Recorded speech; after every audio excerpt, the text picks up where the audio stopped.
ढोला मारू की राजस्थानी प्रेम कहानी वर्टिकल बार। ढोला मरू लव स्टोरी। हेलो दोस्तों, आज इस लेख के माध्यम से हम आपके साथ इतिहास की सबसे पुरानी ढोला मारू की प्रेम कहानी शेयर कर रहे हैं। इस कहानी से पहले भी हम लैला मजनू हीर रांझा रोमियो जूलियट जैसे प्रसिद्ध प्रेमी जोड़ों पर कहानियां लिख चुके हैं। इस कहानी को लिखने से पहले भी हम कई अन्य लेख में बात कर चुके हैं कि प्रेम कहानियां हमारे समाज और जीवन का महत्वपूर्ण हिस्सा है, जिनकी वजह से हम इश्क, मोहब्बत जैसे शब्दों से भली भांति परिचित हुए। भारत में कई प्रमुख प्रेम कहानियां रही हैं, जिनमें से ढोला मारू की प्रेम कहानी भी खासी प्रसिद्ध है।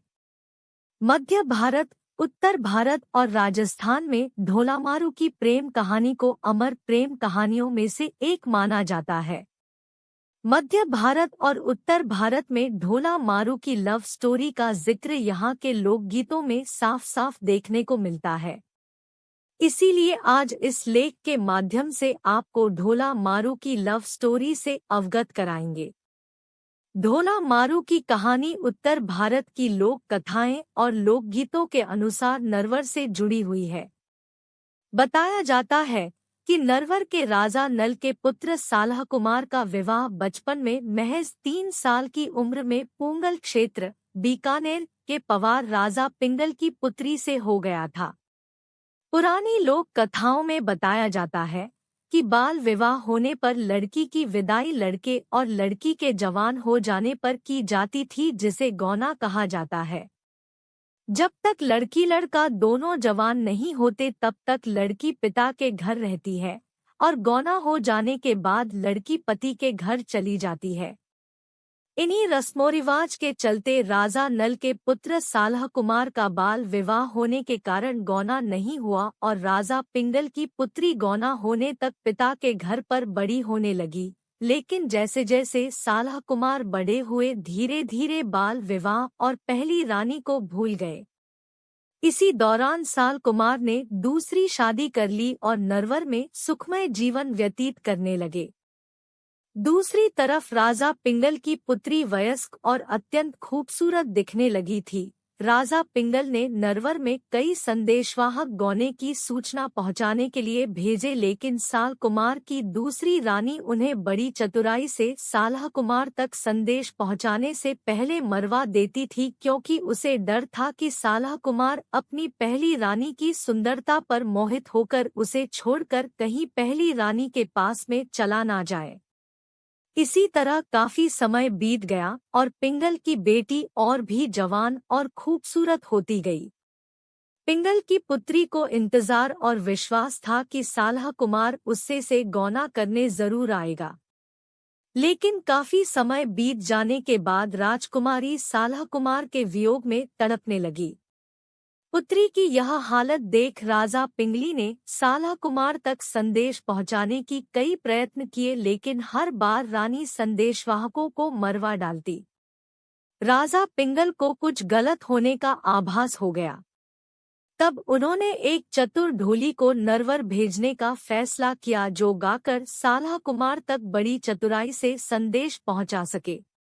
संदेश को गुप्त तरीके से पहुंचाने के लिए पिंगल की पुत्री ने ढोली को मारू राग में कुछ दोहे बना कर दिए, जिसके माध्यम से वह गाकर सालह कुमार को पुरानी यादें याद दिला सके और सालह कुमार को बता सके कि किस प्रकार पहली रानी उनकी याद में तड़प रही है। ढोली ने नरवर को रवाना होती समय राजकुमारी को वचन दिया कि वह सालह कुमार तक संदेश पहुंचा कर ही वापस आएगी। ढोली मध्य प्रदेश के नरवर राज्य में जा पहुंची। बरसात का समय था। सालह कुमार रात्रि के समय अपने किले की छत पर बरसात का आनंद ले रहे थे। तभी ढोली ने सही मौका देखकर मारू राग गाना शुरू किया। मधुर संगीत होने के कारण सालह कुमार उसे बड़े ध्यान से सुनने लगे। इसी गायन में ढोली ने राजकुमारी का जिक्र किया और ढोली ने गाते हुए बताया कि कैसे पिंगल पुत्री उनके वियोग में तड़प रही है। जब यह दोहे साला कुमार ने सुने तो उन्होंने सुबह होते ही उस ढोली को बुलवाया। तब डोली ने राजकुमारी की सुंदरता और उन्हें राजकुमारी किस प्रकार वह याद करती है, इस विषय में सब कुछ बताया। ढोली की बातें सुनने के पश्चात साला कुमार को पहली रानी से मिलना चाहत हुई। इसीलिए वह तैयार होकर पुंगल राज्य के लिए रवाना होना चाहते थे। लेकिन उनकी दूसरी रानी ने उन्हें कुछ समय बाद जाने के लिए कहकर रोक लिया। कुछ दिनों बाद एक दिन पहली रानी साला कुमार के सपनों में आई। तब साला कुमार से रहा न गया और वह पुंगल की राजकुमारी से मिलने पुंगल राज्य में जा पहुंचे। जब राजकुमारी ने अपने प्रियतम साला कुमार को देखा तो वह खुशी से झूम उठी और दोनों पुंगल के महलों में एक दूसरे के प्यार में खो गए।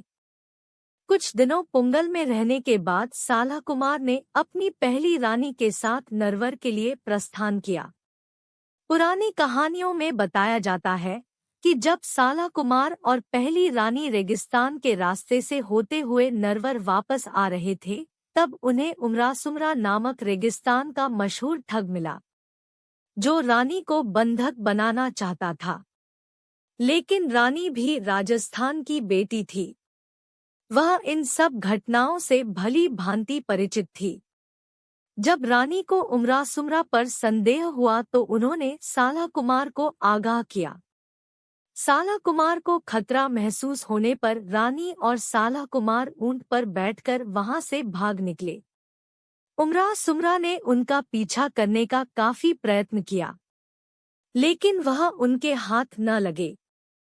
उमरासुमरा नामक ठग वहीं पर हाथ मलते रह गया। जब साला कुमार और रानी नरवर पहुंचे तो दोनों का भव्य स्वागत किया गया और दोनों खुशी खुशी नरवर में रहने लगे।